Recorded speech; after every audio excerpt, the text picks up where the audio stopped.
Assalamualaikum warahmatullahi wabarakatuh. Alhamdulillah wassalatu wassalamu ala Rasulillah wa ala alihi wa sahbihi ajma'in. Amma ba'd.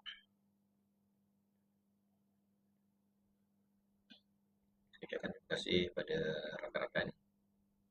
Pada malam ini kita akan sama-sama lihat kepada tajuk urusan konflik, dan saya ucapkan terima kasih kepada semua yang sudah share, kongsikan dengan rakan-rakan yang ada.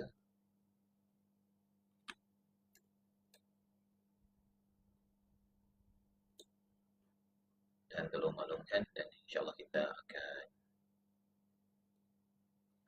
mula sebentar lagi insyaAllah.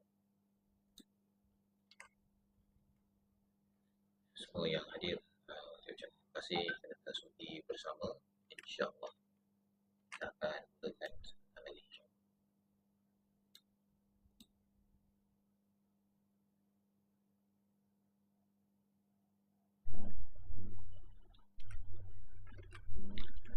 Tajuk kita pada malam ini adalah pengurusan konflik, ya. Dan kita akan mula dalam masa 2-3 minit lagi, kongsikan dengan rakan-rakan. Dan tajuk ini adalah sebahagian daripada siri Quran on Demand, ya. Quran.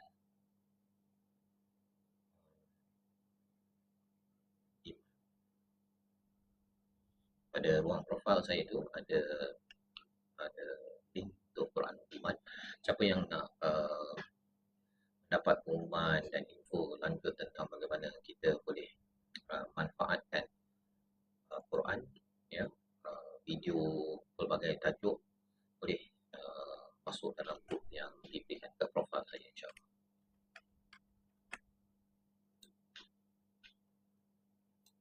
Kita nanti rakan-rakan yang lain yang jelas dengan audio juga saya boleh tolong kongsikan di kolom komen tersebut.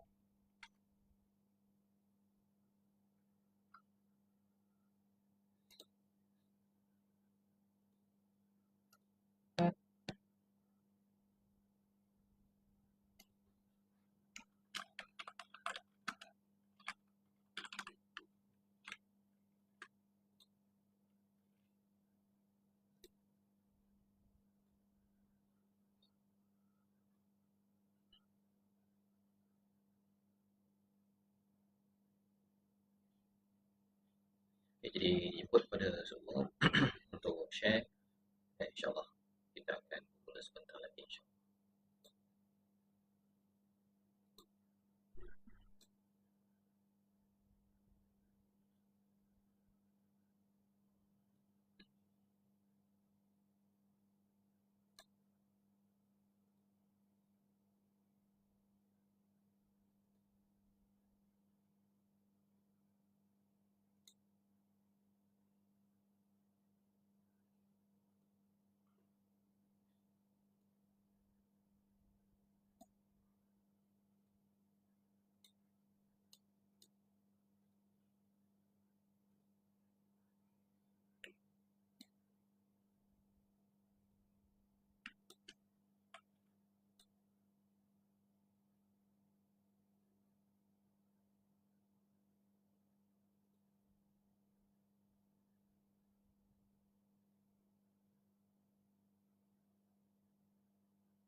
Okey, pada rakan-rakan yang berada di TikTok, jika sudah jelas, boleh kongsikan. Assalamualaikum, Waalaikumsalam, Muhammad Abah, Noliha, Muhammad Nurani, Assalamualaikum, Salasia, Assalamualaikum. InsyaAllah, ya, kita akan sebentar lagi, insyaAllah, bagi masa sekitar 2 minit lagi untuk rakan-rakan kita yang ingin bersama pada malam ini, insyaAllah. Dan kalau jelas suara saya, boleh kongsikan di ruang komen tersebut, dan boleh kongsikan lokasi daripada mana semua berikuti, ya, mengikuti kepada siaran live.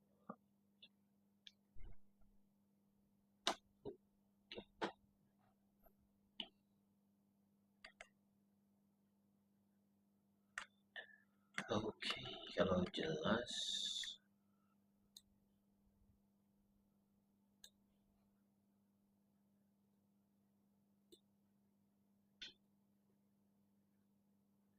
Okey, mari kita mulakan majlis kita pada malam ini dengan kita membaca doa subhanakala ilma lana illa ma 'allamtana innaka antal alimul hakim. Rabbi zidni ilma.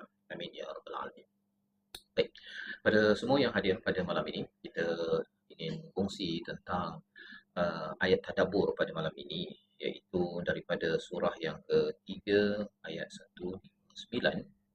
Saya tambahkan sini. Surah yang ketiga ayat 159. Iaitu tajuk pada malam ini adalah pengurusan konflik. Ya, pengurusan konflik.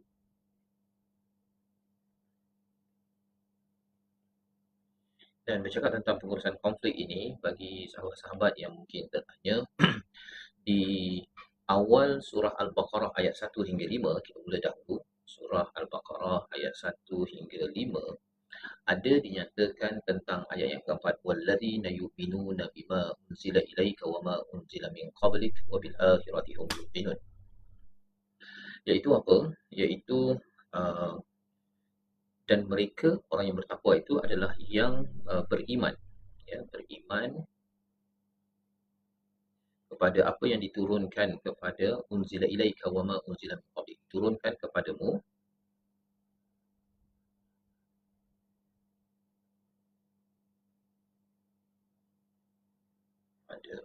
iaitu Nabi Muhammad sallallahu alaihi wasallam, dan juga kepada orang sebelum ini, wama unzila min qablik, pada orang sebelum ini.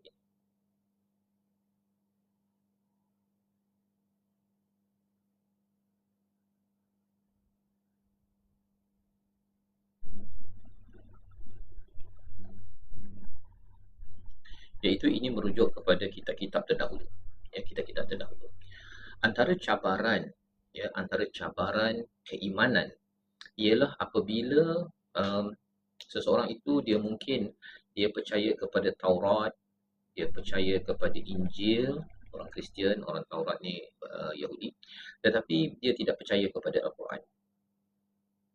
Tetapi bagi orang yang beriman, yang bertakwa, ya, yang Allah nyatakan dzalikal kitabul la raiba fihi hudal lil muttaqin, tidak ada masalah, ya, tiada masalah untuk beriman kepada semua kitab dan juga rasul. Maksudnya perbezaan yang ada itu dapat diuruskan. Ya, perbezaan diterima, ya, maksudnya diuruskanlah, diuruskan dengan baik. Dan ini membawa kepada tajuk kita pada malam ini, iaitu pengurusan konflik yang diberikan di dalam Al-Quran. Mungkin bagi uh, orang yang bertakwa, dia bila ada perbezaan wahyu, ya, perbezaan wahyu itu maksudnya kitab-kitab terdahulu, rasul-rasul terdahulu, kita tidak nufarriq, kita tidak akan menolak. Kita tidak akan menolak. Dan pengurusan konflik terbesar adalah bahagian spiritual. Okay.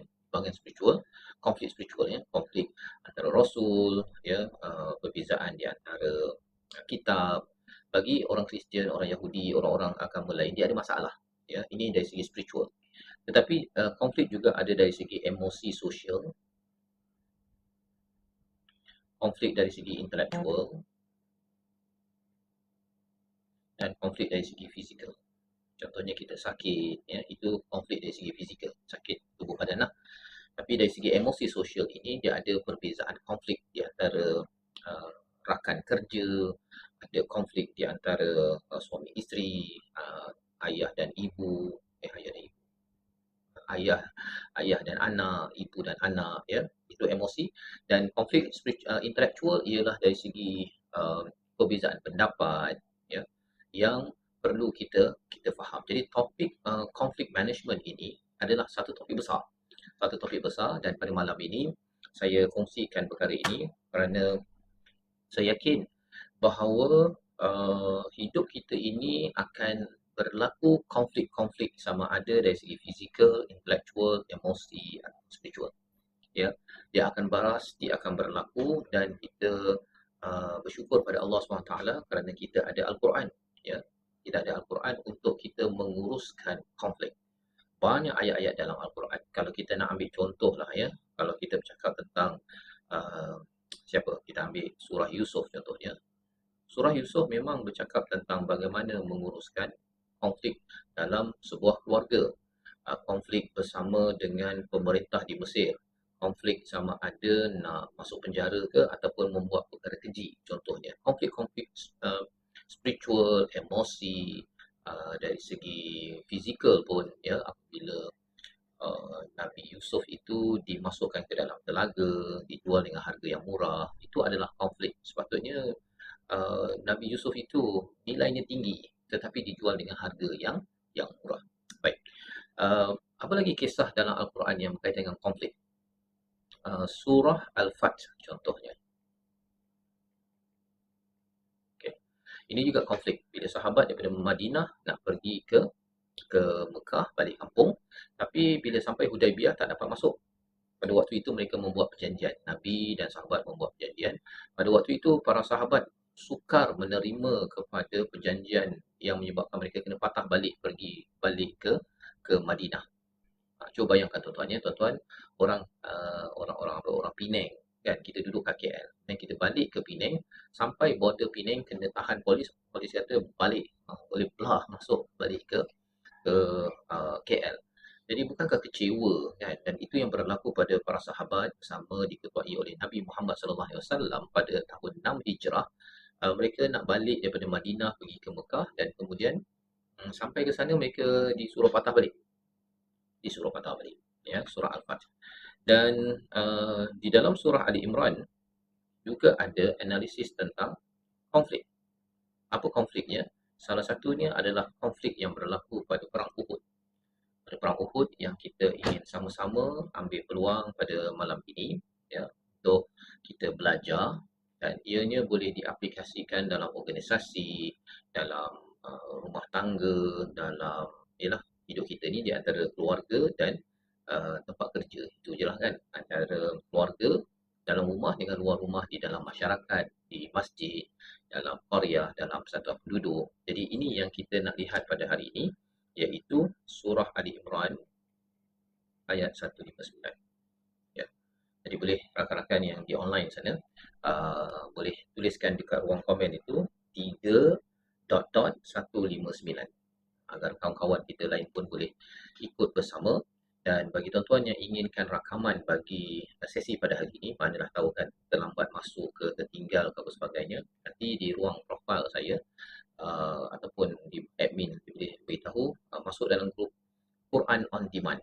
Ya, Quran on Demand, nanti kita bagikan link ya, pautan kepada rakaman pada hari ini, insya-Allah. Ya, percuma je, percuma. Don't worry. Okey. Yang penting tuan-tuan kena masuk dalam tu agar senang kita nak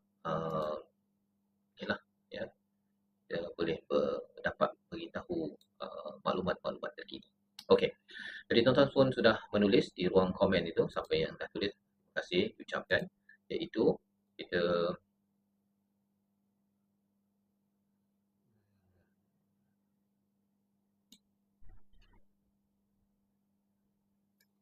okey. So yang kita bincang hari ini adalah surah Al Imran ayat 159. Ya, insya. Okey. Kalau sudah bersedia, kita nak mula. Ya, kita nak mula. Kalau ada Emilia Maksyah, saya nak rakaman Ustaz. Okey, nanti rakaman ni nanti Tuan Rizal akan bantu untuk upload ke internet nanti, rakaman daripada ni, dan juga kita akan inilah ya, kita akan maklumkan dalam grup. Jadi pastikan masuk dalam grup. Siapa yang tak masuk dalam grup Quran on Demand, check kepada admin ataupun ruang profil saya ya, insya-Allah. Baik, kita mula dengan melihat kepada perkara ini. Saya bawakan surah Ali Imran ayat 159. Ya, surah ketiga. Auzubillahi minasyaitonirrajim, itu ayatnya. فبما رحمة من الله لنت لهم ولو كنت فظا غليظ القلب لانفضوا من حولك فاعف عنهم واستغفر لهم وشاورهم في الأمر فإذا عزمت فتوكل على الله إن الله يحب المتوكلين. Satu ayat yang kita bincangkan, ayat sebelumnya, wala in muttum aw qutiltum li ilallahi tuhsyarun. Jika kamu mati ataupun terbunuh, sesungguhnya kepada Allah lah kamu semua akan dikumpulkan. Ya. Jadi ini bercakap tentang perjuangan, dan dalam perjuangan Nabi, dalam kehidupan kita pun ada perjuangan. Kita berjuang apa? Dalam keluarga kita, di tempat kerja, kita nak buat baik. Nak buat baik. Uh, Nabi nak buat baik. Sahabat nak buat baik. Tuan-tuan yang ada pada malam ini semua nak buat baik. Ya, semua nak buat baik. Kita ketika nak buat baik itu, rupa-rupanya ada ujian yang melanda. Ya. Ujian melanda itulah yang dikaitkan dengan konflik. Konflik yang kita bincang awal tadi, iaitu konflik itu boleh dalam bentuk spiritual, kita rasa antara agama ada konflik, antara kefahaman dalam beragama ada konflik, sesama kawan, sesama suami isteri, ibu ayah bersama dengan anak ada konflik, intelektual, pendapat, fakta ada konflik, dan juga fizikal konflik dari segi kesihatan, dari segi dari segi keuangan, ada konflik-konflik yang berlaku. Jadi pengurusan konflik, ya, konflik ini ideanya adalah ujian. Cara ringkasnya kita kena faham, pengurusan konflik, bila berlaku konflik, ia adalah ujian datang daripada siapa? Daripada Allah Subhanahu Wa Taala. Kita lulus tak untuk menjawab ujian daripada Allah ini? Ya. Pasal ada orang yang diberikan ujian dan dia tak lulus. Ada orang yang dikenakan ujian, dia lulus. Dan kita berada dalam rumah tangga, kita berada di pejabat. Ujian itu salah satunya dikenal pasti dengan nama konflik. Ya. Dan kalau kita dapat uruskan dengan panduan daripada wahyu, itulah yang terbaik. Baik, jadi pada hari ini kita nak lihat ayat 159 yang kita dah tengok sebentar tadi, iaitu yang pertama apa? Allah menyatakan fabima rahmatin minallahi lintalah. Ayat ini dia punya background dia. Kita tengok dulu background, iaitu dia turun selepas Uhud ataupun dalam peristiwa Uhud, apabila ada sahabat, ya, ada sahabat, saya tulis dekat page baru. Ya, asbab nuzulnya. Apa sebab ayat ini turun? Ya. Ada sahabat yang dia dalam perang Uhud itu dia berada di Jabal Ruman, Jabal Memanah, ya, Memanah, Jabal Ruman ataupun Jabal Gunung Memanah. Jadi mereka ni berada, kalau tuan-tuan pergi ke mana? Ke Madinah itu, di kawasan Uhud itu ada satu bukit. Sekarang ni mungkin dah rendah sikit lah pasal dia dah terhakis kan. Tetapi itulah tempat tinggi yang diarahkan oleh Nabi untuk pasukan pemanah menjaga. Maksudnya ada orang yang kat bawah, tentera, dan ada pasukan pemanah. Pasal ini adalah last protection. Bila sesuatu pasukan Islam itu sudah pun diserang ke, menang ke tak menang, yang atas ini masih lagi diarahkan Nabi, stay put, stay, jangan bergerak. Sehingga Nabi kata, bergerak. Okey. Jadi apa yang berlaku pada perang Uhud itu, pada peristiwa Uhud itu, round 1, apa yang berlaku? Orang Islam menang. Ya, melawan kepada musuh, orang Islam menang. Bila dah menang, apa yang berlaku? Sahabat ini dia turun dan dia nak ambil harta ghanimah, ambil harta rampasan. Ya. Sebab mereka rasakan bahawa dah menang.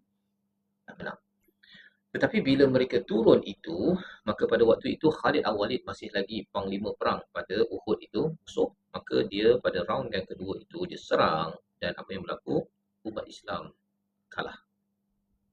Ya, sekitar 70 orang syahid, dan peristiwa itu sehinggakan Nabi pada round yang kedua itu, Nabi ada yang gigi, terluka kakinya, dan mendapat perlindungan pada waktu itu. Dan kabar angin menyatakan Nabi sudah wafat. Ramai orang down ketika peristiwa tersebut. Tetapi selepas itu Allah nyatakan bahawa Nabi tak wafat lah, ya. Realitinya Nabi tidak wafat. Baik.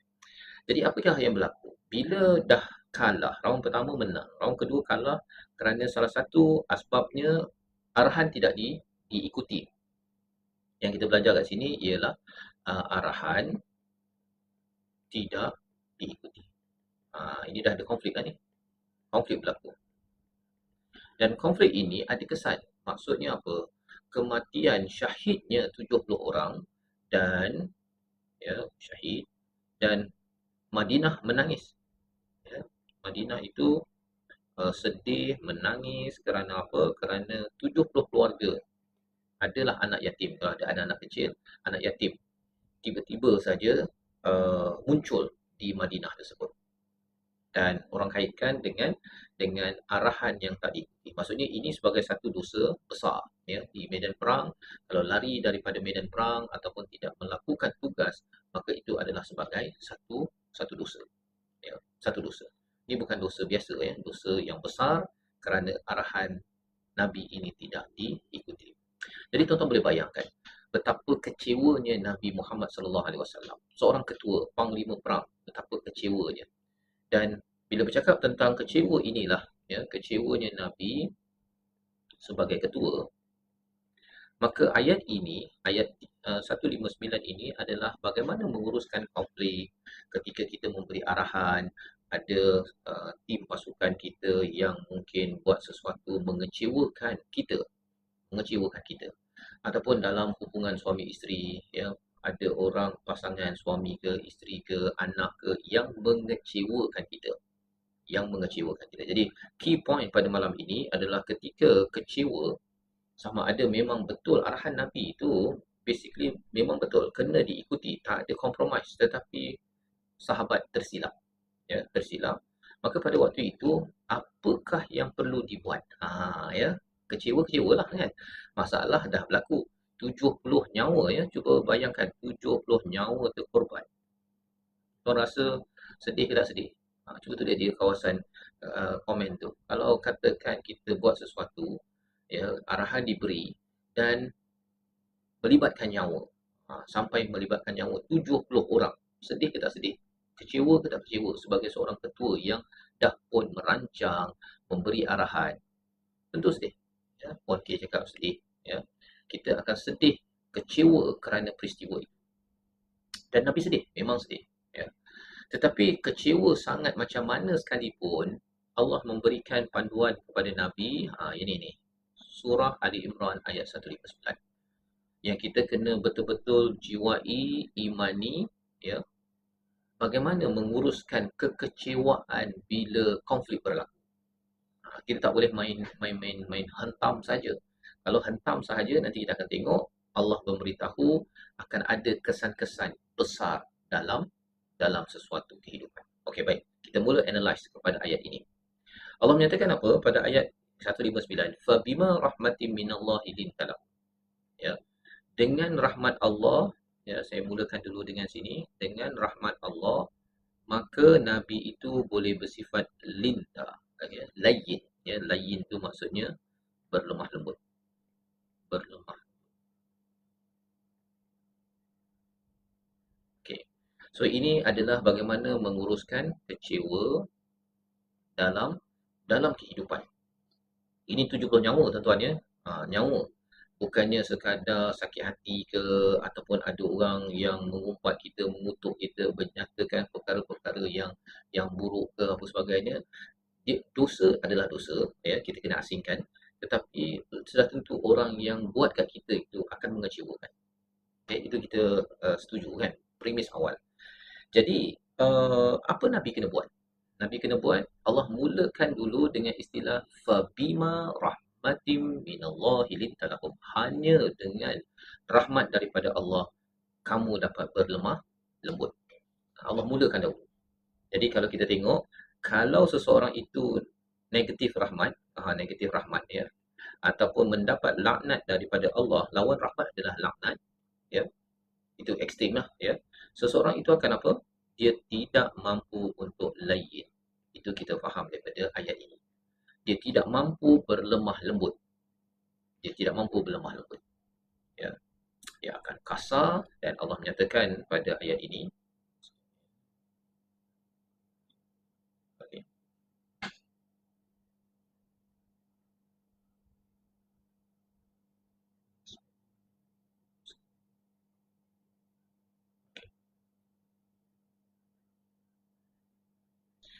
Iaitu hanya dengan rahmat Allah. Okey, kita proses dah bahagian situ. Apa dia gini nyatakan? Walau kunta faddan ghalizal qalb lam faddu min hawlik. Ya, iaitu jika engkau bersikap kasar lagi keras. Faddan ghaliz. Ya, mari kita tengok perkataan faddan ghaliz. Faddan ghaliz ini iaitu faddan ini maksudnya ialah kasar, ya, dan ghalizal qalb ini kasar dari segi luaran. Maksudnya ada orang yang tunjuk muka yang ketat, ada yang guna fizikal nak tampar ke, nak pukul ke, itu fadhan. Ghalidhal qalb ini maksudnya keras hati. Ya, keras hati ataupun mendongak, menyombong, ya, ada ghalidhal qalb. Ghalidh, ya, ghalidhal qalb. Apakah kesannya? Kesannya dulu kita kena ingat, ya, ini adalah ayat yang address kepada Nabi Muhammad SAW. Ya, address kepada siapa? Kepada ketua. Ketua dulu yang Allah address. Anak buah tu satu hal. Nanti kita tengoklah macam mana, ya. Tapi ketua. Kalau suami isteri, suami. Kalau ketua dengan anak buah, ketua. Ini ayat untuk ketua. Ya. Mengapa nanti kita tengoklah, ya. Allah cakap apa? Lam faddu min hawlik. Ya, lam faddu ni im, im, ya, istilahnya infaddu. Ya. Apa maksud infaddu ni? Kalau kita ada gelas, ya. Bila kita pecahkan prang, kan. Itu namanya faddu, ya. Infaddu min hawlik, daripada sisi kamu. Faddu ni maksudnya ialah kaca berderai. Apa yang berlaku pada kaca berderai? Orang yang ada di sekitar kita itu, yang maksudnya kalau ketua ada dia punya anak buahnya, kalau suami ada isteri dia, ataupun ibu pada anaknya, orang bawahnya, akan apa? Dia akan pecah berderai.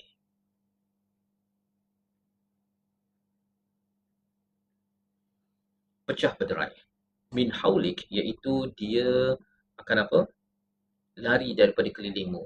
Lari, ya. Jadi pecah berderai ni dia akan lari, dia akan rasa ialah kalau kaca tu kita dah berderai, dia nak gam balik tu susah dapat. Walaupun dapat macam gelas, tapi adalah cala-cala dalam hati. Disebabkan apa?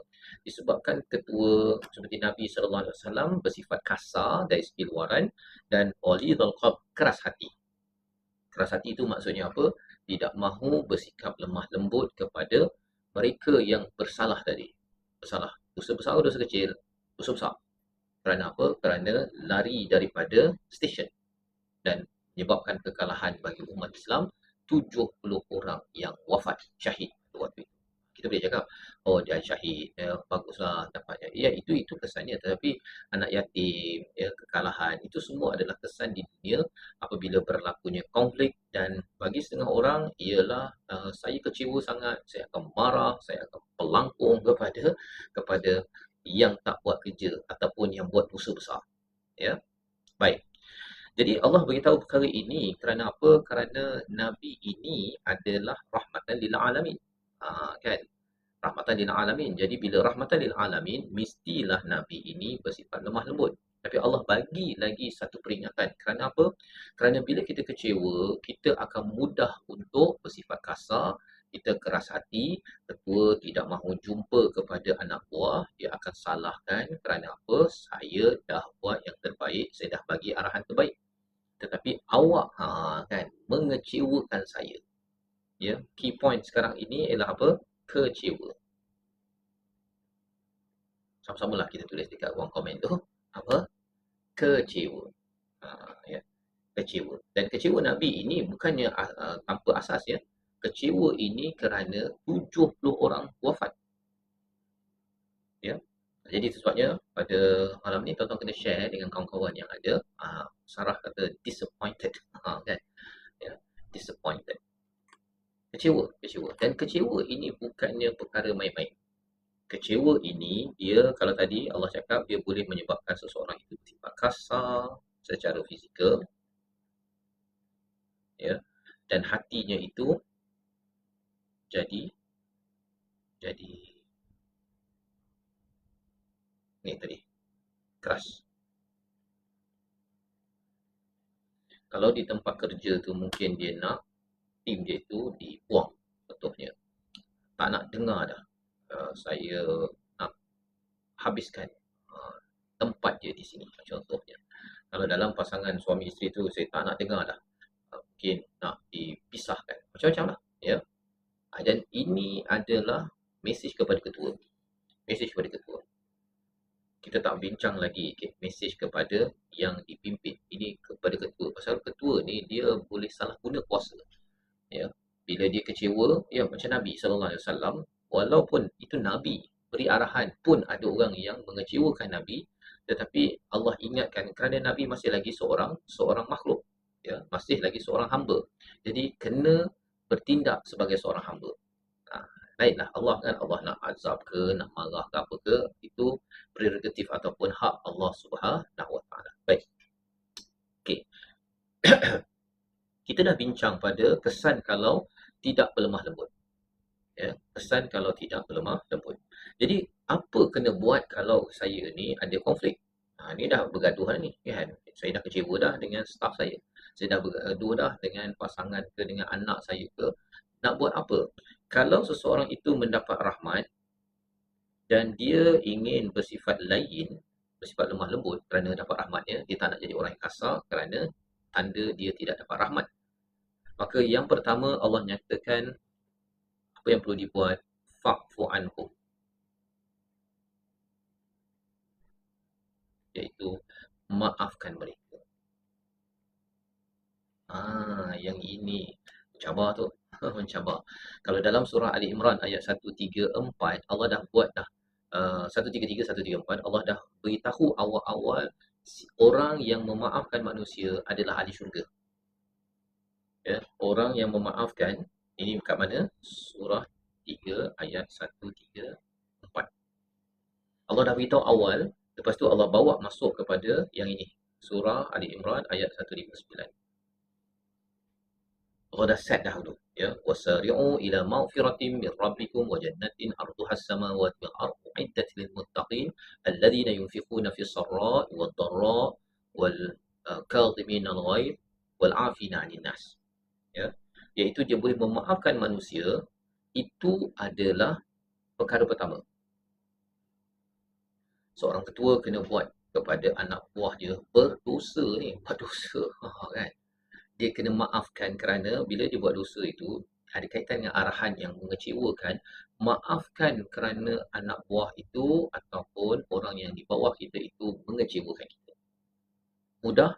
Tak semudah itu. Tetapi ini adalah kaedah seorang yang sentiasa mendapat rahmat daripada Allah. Dan kalau nak dapat rahmat daripada Allah, memang kita kena buat benda ni. Kita akan korbankan diri kita kerana nak mendapatkan rahmat Allah SWT. Nombor satu. Ya. Nombor satu apa? Fa'fu anhum. Ini tanda orang yang melemah lembut. Ketua yang melemah lembut, ibu yang melemah lembut pada anak, ya, suami pada isteri, suami ataupun bapa pada anak. Yang pertama kena maafkan. Maafkan. Apa maksud maafkan? Maafkan ini kalau kita tengok yas'alunaka 'anil ma yunfiqun, ya, ataupun yas'alunaka ma yunfiqun. Qulil af. Ya, apa sahabat bertanya, apakah yang kaitan dengan ataupun apa perkara yang perlu diinfakkan. Infak itu adalah sesuatu yang lebihan. Lebihan. Al-afwa itu, ya.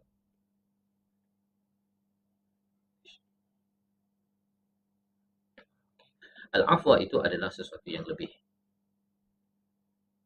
Lebih, ya, itu yang kita bagi, kan. Tetapi ada orang yang dia sikit pun, dia RM1 pun dia kata 50 sen tu lebih, tu yang diderma tu. Ya.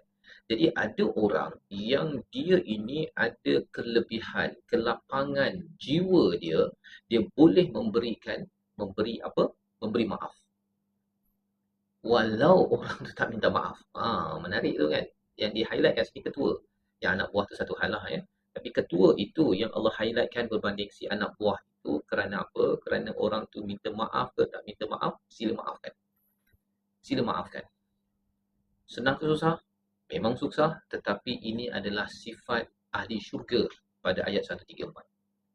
Kalau kita kata macam saya ni susah lah nak maafkan orang, satu, kurang rahmat daripada Allah, itu maksudnya kena baca banyak Quran, kena banyak lagi minta Rabbana atina min ladunka rahmah wa hayyi lana min amrina rasyada, minta rahmat banyak-banyak daripada Allah, ya. Dan dalam masa yang sama ialah kita kena tanya, saya nak jadi ahli syurga, ketua yang jadi ahli syurga ke ataupun macam mana? Kerana Allah akan uji. Allah akan uji kita semua konflik yang melanda. Baik. Jadi yang pertama ialah Nabi diarahkan, ini arahan Allah kepada Nabi, ya, iaitu fa'fu anhum, maafkan mereka. Pasal mereka tak ikut cakap. Kena maafkan. Maksudnya maafkan ini maksudnya kita berlapang dada. Ya. Saya maafkan. Saya maafkan. Dosa-dosa lah, dosa tu dia dengan Allah kan. Tapi ia adalah kesilapan dengan kita, saya maafkan. Buka hati tersebut. Ya, kalau dalam surah At-Taghabun tu, bila ada anak, pasangan sebagai ujian, kita kena maaf dan move on, istilahnya. Ya, buka lembaran baru, fasfah, buka lembaran baru. Okey. Jadi ini adalah perkara pertama. Kemudian yang kedua, apa perlu dibuat? Kalau kita lihat kepada teks ini, iaitu wastaghfir lahum. Ya, wastaghfir lahum. Mohonkan keampunan untuk mereka. Allahu Akbar. Ya, mohon keampunan bersungguh-sungguh untuk mereka. Kan tadi yang atas Jabal Ruman itu dia buat silap, buat dosa kan. Pasal tak ikut arahan, maka Allah kata dosa mereka itu kamu kena minta ampun untuk mereka. Allahu Akbar. Ini memang orang yang dapat rahmat daripada Allah, ya. Sama ada kita ni Quran baca banyak ke sikit ke, tapi kita minta kita ni beramal walaupun dengan satu ayat ini sebagai ketua, iaitu tolong minta ampun untuk orang yang buat salah, ya. Apatah lagi kalau salah itu melibatkan dosa besar, ya. Orang itu memang kena buat, memang kena minta ampun. Tapi ini ketuanya itu mintakan ampun untuk orang itu. Mengapa?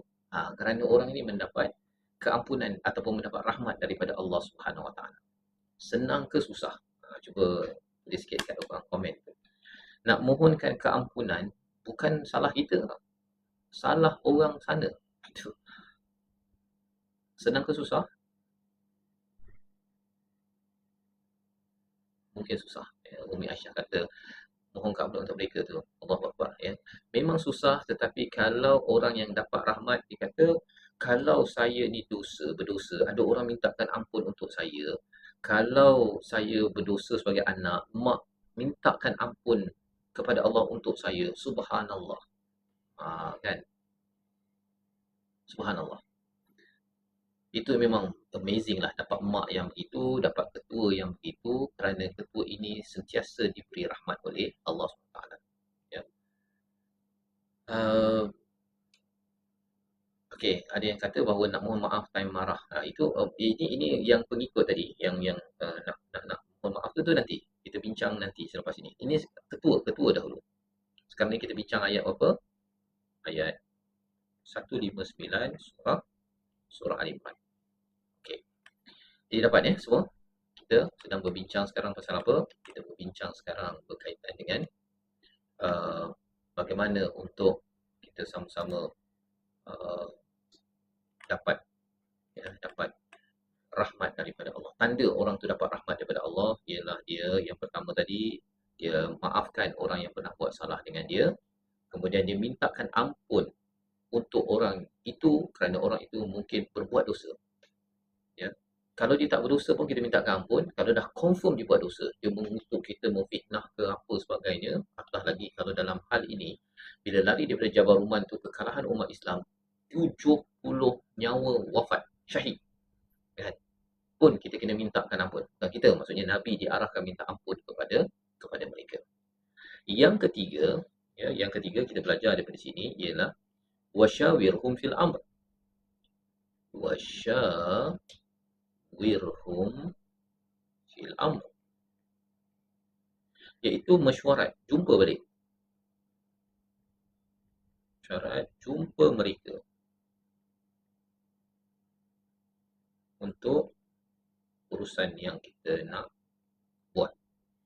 Ya.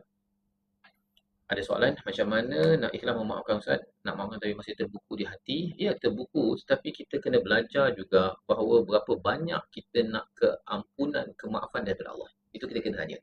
Kalau saya perlukan keampunan, kemaafan daripada Allah sepanjang masa, maka sepanjang masa lah kita kena belajar untuk memaafkan. Kalau kita nak lah. Tapi kalau kita kata Allah tolong ampunkan saya, tolong maafkan saya, tapi saya tak boleh maafkan orang, itu macam paradox, macam konflik. Kan? Kita nak Allah maafkan kita, tapi kita tak nak maafkan orang, itu ada masalah tentang yang kita nak lain daripada apa yang kita nak berikan. Itu kita kena selalu pujuk hati kita bahawa saya dapat ujian ini, Allah nak tawarkan keampunan, tapi saya kena maafkan. Ya. Macam Nabi lah kan. Nabi nakkan keampunan, kemaafan daripada Allah, maka Nabi kena maafkan.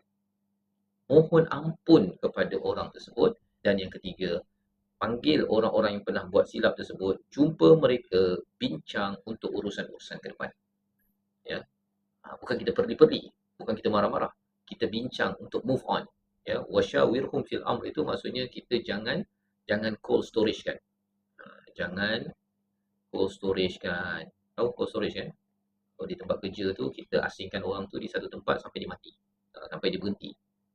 Ataupun kita pulaukan, jangan kita tak pulaukan. Apa lagi kalau orang yang tak nak mesyuarat, dia tak nak bincang, kan? Dia pergi sebarkan dosa orang tersebut.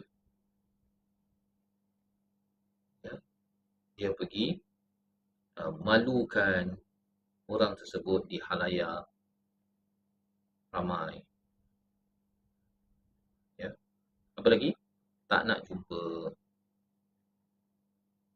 Yalah, kalau ikutkan tadi, mereka tak ikut cakap kan. Nabi pun boleh je nak marah. Marah kan. Bila marah tu, apa jadi pada orang yang marah? Dia tak nak jumpa, dia tak nak bincang. Ya. Ya. Jadi, rupa-rupanya wasyawirhum fil amr ni kena mesyuarat, dan mesyuarat itu melibatkan orang yang bersalah tersebut sahaja untuk bincang, ya, kalau dia nak minta maaf ke, nak baiki ke, kemudian move on. Bukan kita pergi meeting dengan semua orang dan kutuk kepada orang yang tadi tu. Kan? Orang lain, orang yang salah tu tak ada. Tapi orang lain pula yang dilibatkan dan dibincangkan. Ya. Jadi banyak perkara, tapi poinnya ialah kalau boleh jumpa dengan orang yang bersalah tersebut, bincang, dan kemudian teruskan bincang urusan-urusan ke depan. Pasal dia sebenarnya bila seseorang itu tersilap, apa perasaan orang yang tersilap? Dia takut. Dia takut. Macam Nabi Adam kan, bila tersilap takut, dia bersembunyi di sebalik pohon. Kan? Tapi Allah yang mengajar kepada Nabi Adam. Tarik kan? Fatalaqa Adamu min rabbih kalimatin fataba alaih. Itu dalam surah apa? Kita tengok surah Al-Baqarah ayat yang ke-30 apa ya? 7 dia terakhir. Yang ni. Fatalaqa Adam min rabbih. Nabi Adam menerima dari Tuhannya beberapa kalimah pengakuan taubat yang diamalkan, lalu Allah menerima taubatnya. Siapa yang mencari orang yang salah? Allah. Allahu Akbar. Kan? Ini ayat 37. Saya tulis kat sini. 2:37. Allah cari Adam. Ya. Allah cari Adam. Sepatutnya Adam cari Allah kan? Ini Allah cari Adam. Sampaikan Allah bagikan kalimah ini. Ya. Okay. Dan Allah pula yang menerima taubat. Pasal apa? Pasal yang tahu kebenaran adalah Allah. Kan? Yang tak silapnya adalah Allah. Jadi Allah yang pergi cari berbanding dengan kalau sepatutnya ialah Adam, kau pergilah cari Allah. Allah tak payah pun nak apa mencari kepada Adam, tapi ini contoh daripada ayat 37 betapa rahmatnya Allah mencari orang yang silap dan kemudian Allah menerima taubat daripada Nabi Adam. Menarik kan? Menarik. Tapi macam mana pula saya nak jadi begitu? Ya. Allah dah cakap tadi, hanya dengan rahmat Allah lah seseorang itu boleh berlebah lembut. Kalau tidak, seorang ketua, seorang yang ada kuasa, bila bagi arahan, orang tak nak dengar, anak tak nak dengar, staf tak nak dengar, kita akan bambu dia. Kita akan malukan dia di hadapan halayak ramai, ya, seperti mana yang kita bincangkan tadi. Okay. So, kita dah ada tiga perkara. Dan bila kita lihat kepada ayat ini, kembali balik kepada ayat 159 surah 3. فَإِذَا عَزَمْتَ فَتَوَكَّلْ عَلَى اللَّهِ. Maka apabila kamu berazam, maka bertawakkallah ke atas Allah. Ini perkara yang penting sangat diberi perhatian. Bila kita dah buat tiga perkara tadi, ya, nombor satu, kita maafkan. Nombor dua, minta ampun untuk orang itu, untuk mereka. Okay. Yang ketiga ialah apa? Wasyawirhum. Ya. Ada soalan kat sana ni, maaf Ustaz, betul ke kita cari atau bolehkah kita maafkan dia diam-diam dia dan elak? Okey. Kalau kita maafkan okey. Ya, tapi kalau katakan dia adalah orang-orang yang terlibat dalam keluarga, kita kena mesyuarat, kena jumpa balik dan bincang dan move on ke depan. Ada orang yang dia kata dia cuba mengelak. Kalau mengelak tu dia ni bukannya di tempat kerja bolehlah mengelak kan. Tapi kalau kita di tempat kerja kita ni tak nak mesyuarat, maksudnya kita tidak buat perkara yang ketiga, iaitu jumpa dan bincang. Untuk urusan-urusan yang ke depan. Urusan yang salah tu satu, tapi ke depan tu kan kita ada bekerja, tanggungjawab. Jadi kita kena gunakan rahmat kasih sayang itu untuk jumpa balik dan dah move on lah. Begitulah. Pasal apa? Pasal kalau orang buat salah kita mengelak, orang salah kita mengelak, yang ini tak buat. Kan? Kecuali lah orang itu adalah orang yang tak terlibat dalam hidup kita sepanjang masa. Ya, itu okey lah kan.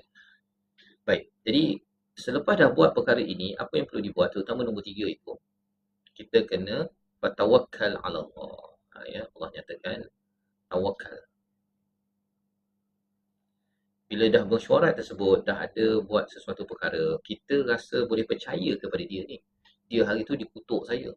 Dia ni fitnah lah, dia ni tak buat kerja lah. Ya, seperti sahabat yang atas Jabal Ruman itu. Boleh percaya ke tak boleh percaya? Allah kata, tawakal pada siapa? Allah. Jangan alayya, ya, ataupun alaina, ataupun alaihim.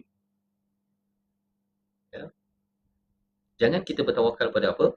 Jangan bertawakal kepada saya, kepada kami, kepada mereka. Tapi tawakal kepada Allah Subhanahu Wa Taala. Ya. Mengapa kena ada tawakal pada Allah ni? Saya highlightkan warna biru ni. Boleh tak beritahu dekat ruang komen tu? Mengapa kena tawakal pada Allah? Jangan tawakal pada saya sebagai ketua. Jangan bergantung kepada dia sebagai orang yang pernah silap tadi. Dia staff saya bergantung pada dia. Mengapa kena tawakal pada Allah? Boleh tak bagi ruang jawapan dekat ruang komen tersebut? Atau apa sebab penting sangat? Fa'idha azamta fatawakkal ala Allah. Ini penting dalam urusan konflik.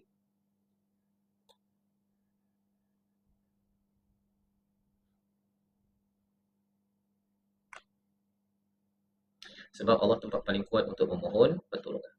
Ya, tepat husna afrina menjawab. Ihdinas siratal mustaqim. Allah yang menentukan yang terbaik untuk kita, ya. Kalau rasidah kerana Allah pencipta, Allah Maha mengetahui, Allah Maha kuasa. Jadi rupa-rupanya bila kita bersyuarat, katakanlah ketua tu cakap betul kan, dia bagi arahan kepada staf dia ataupun Nabi bagi tahu pada sahabat dia. Nabi tidak boleh bertawakal pada siapa? Kepada orang yang pernah buat silap. Biasanya orang tak percaya kan. Okay? Jangan bertawakal pada dia, bergantung pada dia. Tapi jangan juga bergantung kepada ketua yang tak silap tadi. Yang bagi arahan tadi, dia rasakan bahawa saya lah betul. Kan? Jadi sila bergantung kepada cakap saya. Saya lah yang paling pandai, saya yang paling betul, paling berpengalaman, saya lah ketua. Jangan cakap begitu, kerana itu tawakal ala kepada alayya, ya, kalau saya kepada saya. Awak kena ikut cakap saya pasal saya ketua. Saya dah cakap dah. Tak boleh cakap begitu. Ya. Ketua itu juga kena bergantung kepada Allah. Kalau dia tak percaya kepada orang itu, percaya kepada Allah yang boleh mengubah orang itu. Ya, pasal kita dah maafkan, kita dah mintakan ampun untuk dia dan juga kita dah berbincang, berbincang dan kita tengoklah apa gap dia, apa masalahnya. Dia kata, oh saya tersilap, okey, move on. Tetapi jangan sampai kita rasa tak boleh percaya dah. Saya takkan bagi dah projek kat dia, meeting dalam grup-grup yang ada, saya takkan cakap lagi, kau buatlah kerja kau sendiri, tunggu saja HR hantar surat, kamu resign. Kan? Jangan cari sebab untuk kita tidak mahu lagi berbincang, kerana itu tanda hati yang keras, ya, dan hati yang keras itu datang daripada hati yang tidak mendapat rahmat daripada Allah Subhanahu. Kita tak nak jadi begitu, ya. Kita tak nak jadi begitu. Jadi Allah mengatakan, innallaha yuhibbul mutawakkilin. Sesungguhnya Allah mencintai kepada orang yang amat bertawakal. Ya, mutawakkilin ini adalah orang yang bertawakal. Innallah yuhibbul mutawakkilin. Orang yang bertawakal ini dicintai oleh Allah Subhanahu Wa Taala. Apa lagi yang lebih berharga daripada cinta daripada Allah? Dan kalau kita nak dicintai oleh Allah, kita kena belajar tawakal. Dan tawakal dalam konteks ini, tawakal selepas konflik melanda. Untuk kita teruskan kehidupan bersama dengan orang-orang yang pernah berkonflik dengan kita. Dan kalau kita mengharapkan orang terdekat kita tidak berkonflik, maksudnya kita tidak akan berada di dunia ini. Ya, Nabi itu dengan sahabat tu telah dilatih sebenarnya, kan? Telah dilatih, telah ditarbiah pun, ya, buat perangai. Lebih kurang itulah istilahnya, kan? Masih lagi ada isu. Kerana apa? Kerana kita ni ada berbeza tahap pendidikan, tahap komitmen, dan juga tahap spiritual kita ini. Bukannya kita ni perfect, kita tidak sempurna. Yang sempurna hanyalah Allah Subhanahu Wa Taala. Jadi tuan-tuan yang mati Allah sekalian, saya harapkan dengan ayat 159 ini, ada banyak ayat dalam Al-Quran berkaitan dengan konflik management. Hari ini kita bincang satu sahaja. Dan tuan-tuan yang inginkan rakaman bagi program hari ini, ya, tuan-tuan boleh saja di ruang profil saya ataupun admin boleh beritahu nanti masuk grup Quran on Demand. Kita bagikan rakaman. Tapi kita nak simpulkan pada malam ini, iaitu konflik ini adalah satu perkara yang sentiasa dan akan sentiasa Allah beri, terutama bila kita berinteraksi dengan orang-orang dekat. Dengan orang jauh kita tak akan berkonflik sangat, ya. Dengan orang yang dekat kita, pasukan dalam pejabat, di rumah. Tetapi Allah bekalkan kepada kita bahawa hanya dengan rahmatlah kita boleh menguruskan konflik ini dengan lembut. Lemah lembut, bukan lembut, lemah. Dan layin ini adalah satu sifat yang dipuji. Ahli syurga, dia adalah salah satu daripadanya, dia mempunyai sifat layin. Dalam hadis Nabi sallallahu alaihi wasallam. Ya. Ada yang kata bahawa kita kena keras dengan anak buah kita kena keras dengan anak kita. Dan siapa cakap? Siapa cakap?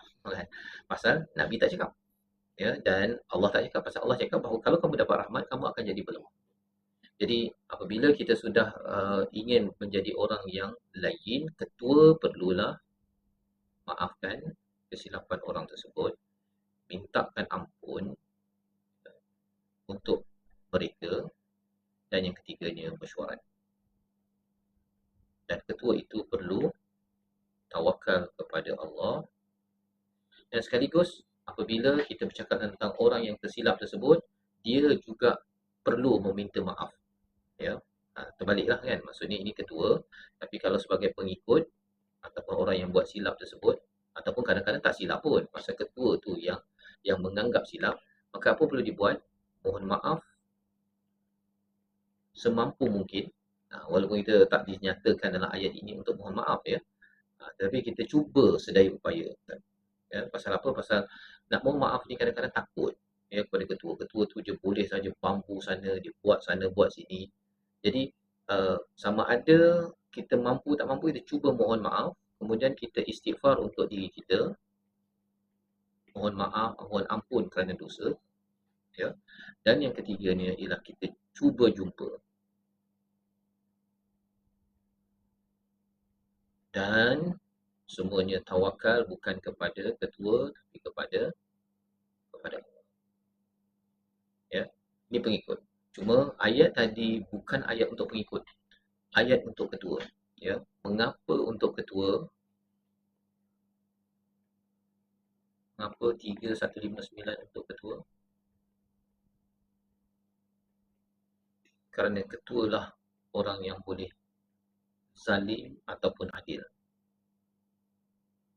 Ya, kalau pengikut itu dia buat silap ke apa sebagainya, ketua memang perlu untuk membimbing terus dan terus, sama ada dia membimbing dengan adil ataupun membimbing dengan zalim. Kalau zalim, apa yang dibuat? Dia akan kasar, iaitu yang pertama tak maafkan, yang kedua dia tidak akan minta ampun dosa orang lain tu, yang ketiganya tak nak jumpa. Ya, pasal dia kata staf saya ataupun orang itu yang kena jumpa saya tak nak, saya duduk je. Ya, itu melambangkan seorang yang tidak bertawakal kepada Allah, tapi sebenarnya dia tawakal kepada alayya, kepada diri saya. Saya ketua, awak yang kena jumpa. Ya, jadi ini adalah lambang ketua yang ego, yang sombong kerana dia mahu kepada orang bawah yang buat silap itu untuk jumpa dia. Maka itu yang dinamakan sebagai kasar. Dan faddu min haulik, ia menyebabkan anak kita ataupun pasukan kita akan makin lama berpecah. Pecah. Dan hatinya itu berderai. Dan faddu min haulik yang dinyatakan pada ayat 159. Jadi terima kasih kepada semua yang hadir pada hari ini. Kita doakan kita menjadi ketua yang meneraskan kepada surah Ali Imran ayat 159. Ya. Dan kalau ada yang kata yang ini macam ideal sangat, dia bukan ideal. Ini adalah sifat orang yang mendapat rahmat daripada Allah SWT. Dan siapa yang dapat rahmat, orang ini di dunia dapat rahmat, di akhirat akan dapat syurga, insya-Allah. Ya. Tapi kalau di dunia ini rahmatnya tak dapat, ya, kita tak naklah sampai kita ke akhirat pun ditanya-tanya balik, rupanya kita nak rahmat, tapi di dunia Allah tawarkan rahmat, kita tak nak buat. Ya. Di dunia Allah tawarkan, okey, dapat rahmat ni kalau kamu boleh memohon maaf, berikan maaf, mohonkan ampun, berjumpalah, bincang balik, communicate balik, tawakal kepada Allah. Kalau ada yang meninggalkan salah satu daripada komponen ini menandakan bahawa saya tak perlukan rahmat Allah. Saya tak nak buat sesuatu yang menunjukkan saya mendapat rahmat Allah, kerana ahli syurga itu salah satunya apabila berada di dunia ini, dia boleh menguruskan konflik dengan cara yang terbaik. Ya. Rahmah Muhammad tanya, kalau ketua buat yang 3 perkara, bagaimana orang yang bersalah tidak hirau? Tidak hirau tu maksud kita nak jumpa, itu masalah dia. Maksudnya orang itu, kalau kita nak kita maafkan satu, ya, kemudian kita mohon ampun, kemudian kita nak jumpa, dia tak nak jumpa. Dia mengelak, itu dosa dia. Ya. Jadi kita pun kenalah, kalau dalam HR itu kena surat tunjuk sebab lah kan.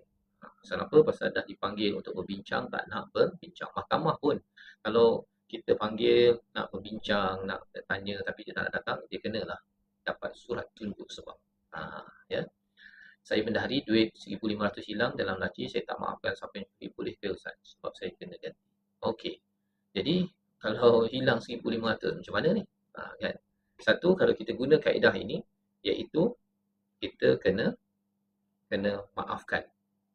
Mohonkan ampun untuk orang itu, tapi pasal itu bukan duit kita, itu duit orang lain. Maka kita kena bawa berbincang dengan orang tersebut dan kita kata apa cadangan dia. Pasal dia yang ambil kan. Dia yang ambil. Cuma kalau kita tak tahu siapa yang ambil, sudah tentunya pasal ini melibatkan hak orang ramai, kita kena laporkanlah pada polis untuk dia ambilkan tindakan. Kan? Tapi maksudnya untuk saya dengan dia, saya kena maafkan, mintakan ampun pasal dia mencuri tersebut. Cuma mencuri ada hukumannya. Hukuman kita tak boleh nak nak maafkan gitu saja. Dia ada peraturan dalam agama. Itu penting ya. Itu penting juga. Maksudnya kalau tadilah contohnya kalau zaman Uhud pergi perang itu tak wajib. Tapi masa tabuk sebab Fatu Mekah, pergi perang itu wajib. Maka siapa yang degil tidak mahu pergi berperang, dia kena hukum. Itu sebabnya Ka'ab bin Malik itu di pulau sampai 40-50 hari. Jadi kita peraturan hukuman kena. Bukannya bila kita maafkan, kita mohonkan keampunan, hukuman yang ada tak kena. Tak payahlah masuk penjara, kan? Biarlah dia duduk. Tak. Hukuman satu hal. Cuma kita sendiri kalau berinteraksi dengan konflik yang tidak ada hukuman daripada syariat, maka kita kena belajar untuk memaafkan, memohonkan ampun dan juga terus berinteraksi untuk menguruskan sesuatu perkara tersebut. Terima kasih ya pertanyaan tadi. Ada pertanyaan lain ke dekat ruang komen? Okey. Jadi kita kena ingat ya, kalau katakan ada hukuman, peraturan dalam macam rasuah contohnya kan, bolehkah kita maafkan? Kita maafkan dia, mohonkan ampun pasal dia rasuah, tapi rasuah dia kena tangkap, dia kena tangkap. Tak boleh pula kita kata tak payah tangkap lah, pasal saya dah maafkan. Bukan, pasal itu hak orang ramai. Kita hanya boleh maafkan kalau ia adalah hak kita sahaja. Bagaimana suami yang berhari diamkan diri tak nak cakap dengan isteri, maka itu suami itu kena belajar ayat ini. Dan bagi si isteri pula, kita cuba untuk yang tadi ni. Cuba, kan? Dan kalau dia masih lagi degil, si suami itu masih lagi kasar apa sebagainya, tidak memberi nafkah, ya, dia mencari alasan untuk dia berkasar dan dia nak mengabaikan si isterinya, maka kita tahu dah ada hukuman kepada orang yang mengabaikan tanggungjawab sebagai seorang suami. Tapi si isteri boleh buat sebagai pengikut untuk mohon maaf, istighfar, ya, cuba jumpa, bincang, tawakal pada Allah. Tapi kalau tak jadi juga, kita tahu bahawa ada clue daripada Allah, mungkin masa untuk kita meneruskan lagi pasal si suami itu dah tak nak dah menunaikan tanggungjawab kewajipan dia. Sekiranya kita bekerja dengan golongan bukan Islam, bagaimana Ustaz? Sama juga, ya, kita kena mohonkan kemaafan untuk orang tersebut, mohonkan ampun kesilapan dia, dan kita kena berbincang. Ya, kita berbincang. Ini kita bercakap tentang kesilapan dia, ya. Kesilapan kalau akidah dia apa sebagainya, itu memang kita kena serahkan pada dia lah, itu bukan ada kaitan dengan kita. Ya. Baik. Okey. Ada soalan lain? Tak ada soalan. Bila ketua zalim dengan staf, apa solution kalau dia memang tak akan terima walau nak jumpa dengan dia, Ustaz? Sebagai pengikut, kita cuba untuk minta maaf. Sebagai pengikut, kita cuba istighfar kalau kita ada silap dan kita cuba jumpa kepada ketua tersebut. Tetapi kalau ketua zalim, kan, dia tak nak terima, dia tak nak jumpa, dia berkasar, itu tadi tu kan. Kalau kita jumpa ketua yang kasar, dia menzalimi kepada stafnya dan kita pun rasa mengganggu kepada emosi kita, dan itu adalah masa untuk kita tengok baliklah sama ada kita nak tulis surat tender kerana kita tidak boleh bersetuju dengan orang yang zalim. Ya, kita tidak boleh bersetuju dengan orang yang zalim. Jadi kalau kita rasa macam dengan berada di tempat itu menyebabkan kita masih makin membuat dosa, kita makin tertekan, akhirnya mengganggu kehidupan kita, kita kena buat pilihan, istikharah lah. Ya. Tapi kalau dia zalim itu kita boleh lagi bear, kan, dan kita pun takkan buat dosa, yang itu kita harapkan kita dapat uruskan dengan cara yang baik. Bagaimana menengangi anak remaja yang tak nak solat? Maaf kalau terkeluar tajuk. Sekarang kita, kalau soalan yang tak nak solat itu tuan-tuan, baru ni kita pun ada soalan daripada solat ini mungkin soalan keluar tajuk sikit. Solat ini adalah rukun Islam yang kedua. Tetapi kita ada rukun Islam pertama, iaitu 2 kalimah syahadah. Yang panjang, ya. Yang Nabi ajar ketika di Madinah, di Mekah itu selama sekitar 13 tahun. Ya, dan terus lagi lah pasal la ilaha illallah, tauhid ini diajarkan sampailah Nabi di Madinah. Poinnya apa? Bagi anak yang ada masalah solat, kita kena bawakan dia balik kepada keimanan kepada Allah Subhanahu Wa Taala. Ya. Sama ada dia, ya, kalau bahasanya ialah adakah kita ingin bersyukur ataupun berterima kasih kepada orang yang pernah membantu kita. Boleh pura-pura. Dia kata ya perlu.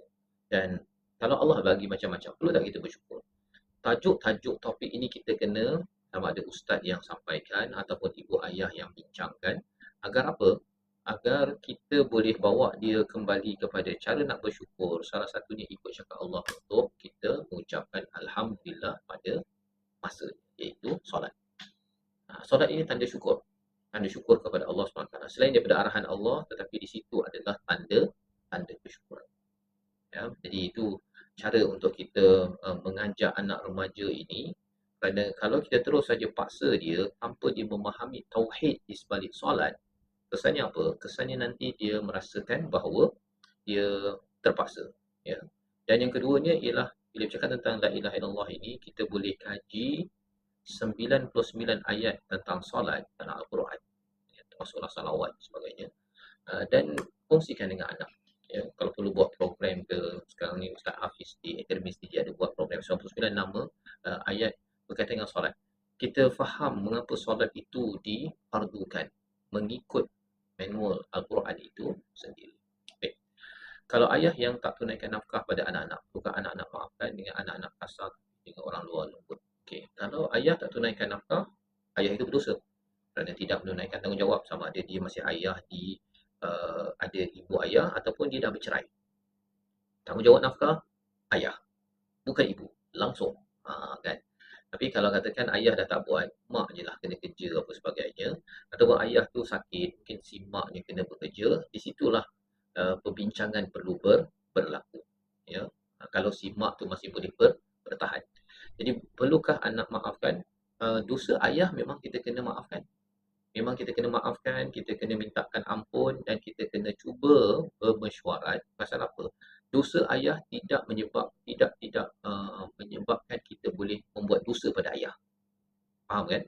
Saya tulis balik semula lah, mana tahu ada yang tertinggal. Dosa orang lain tidak menghalalkan kita buat dosa pada orang lain.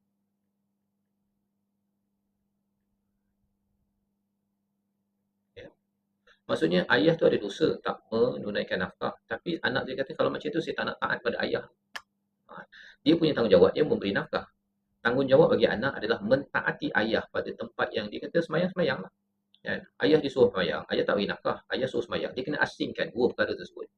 Pasal apa? Kalau ayah tu tak menunaikan nafkah, tapi anak dia kata tak nak semayang. Pasal apa? Pasal ayah tak tunaikan nafkah. Tak tunaikan sembahyang, itu dosa besar. Ya. Dia bukan semestinya kalau ayah tu tak ada dosa baru kita dengar. Kan?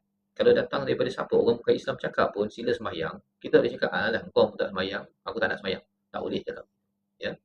Jadi kalau katakan ada yang kata dengan anak-anak kasar tapi dengan orang luar lembut, itu dosa ayah. Itu dosa ayah. Tapi anak tidak boleh pula dia menghalalkan dosa untuk dia buat kepada ayah ataupun kepada orang di sekitar. Boleh juga staf yang minta Allah ampunkan lidah tu lembut hatinya, betul? Ya, bila kita minta ampun, ya, kita mintakan kemaafan, dia akan melembutkan hati. Kalau serumah dengan mertua yang tak nak berbaik walaupun kita dah buat sehabis baik, itu cabaran tuan-tuan ya. Sebenarnya tak digalakkan kita duduk dengan mertua, ya, ataupun dengan ayah mak kita pun tak digalakkan, kecuali apabila kita nak jaga kebajikan mereka dan mereka pun menjaga kebajikan kita. Dia basically dua-dua kena mature lah. Kalau tidak mature, ya, maka tidak digalakkan duduk serumah. Kerana apa? Kerana ada isu nanti. Apatah lagi kalau katakan nak contohnya lah, mak mertua, mak kepada isteri contohnya. Isteri dia nak taat pada siapa? Nak taat pada ayahnya ke pada suami? Dia ada konflik kat situ. Jadi jawapannya apa? Jawapannya si isteri dia wajib taat pada si suami. Walaupun ayahnya ada dalam rumah. Itu sebabnya tak digalakkan duduk dalam satu rumah. Kalau nak duduk juga, si isteri tahu keutamaannya yang mana, dan ini memerlukan kepada ilmu. Ya. Okey, Tuan Rizal kita kata dalam konflik bahaya rasa diri betul atau sangat betul atau kita saja yang betul. Bagaimana Ustaz? Ya betul. Ya, kalau kita saja yang betul, maksudnya apa? Maksudnya tawakal kepada diri kita, bukan tawakal pada Allah. Itu yang masalahnya. Masalahnya nanti ialah suami jadi ego, ketua jadi ego, dan sombong itu menyebabkan seseorang itu boleh jauh daripada syurga Allah Subhanahu Wa Taala. Keegoan bos itu menyebabkan kita ambil langkah senyap dan mudah untuk dia berubah. Boleh ke? Boleh. Kita boleh minta. Itu tanggungjawab pengikut.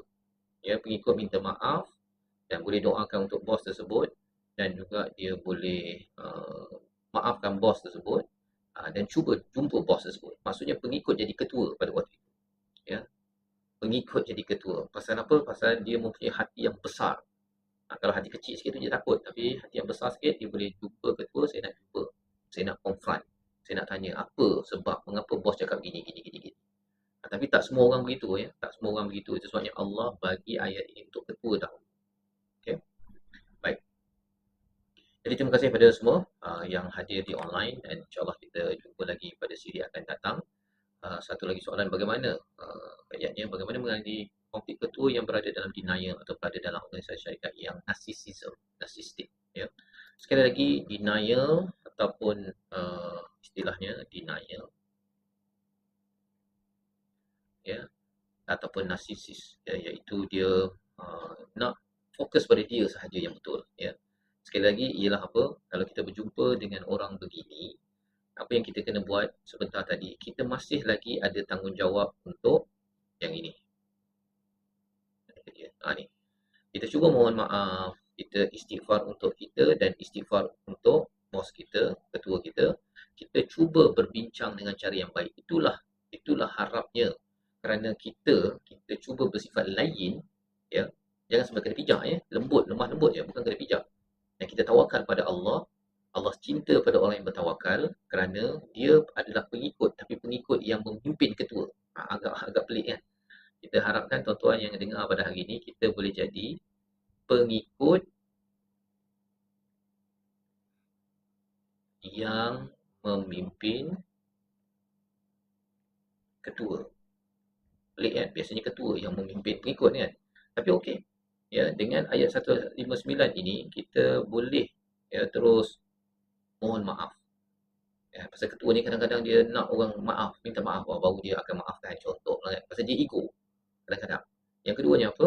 Yang keduanya ialah dia mohonkan keampunan untuk ketua dia, selain daripada keampunan untuk diri sendiri. Yang ketiganya ialah dia berjumpa ketika ketua tu tak nak berjumpa. Pasal ketua ego. Bila ketua ego, yang pengikutnya jumpa, cakap elok-elok dan tawakal pada Allah, bukan tawakal pada ketua ya. Jangan takut pada ketua dan sebagainya.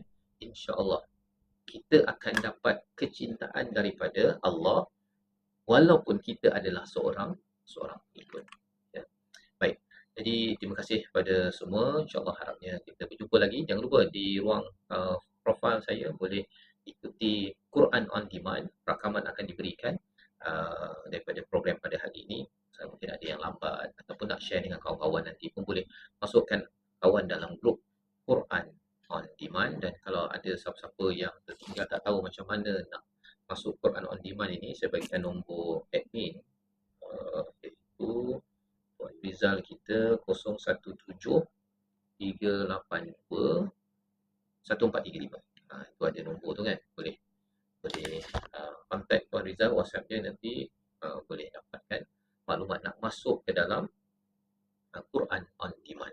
Terima kasih semua. Qauli hadza wa astaghfirullah wa lakum. Assalamualaikum warahmatullahi wabarakatuh.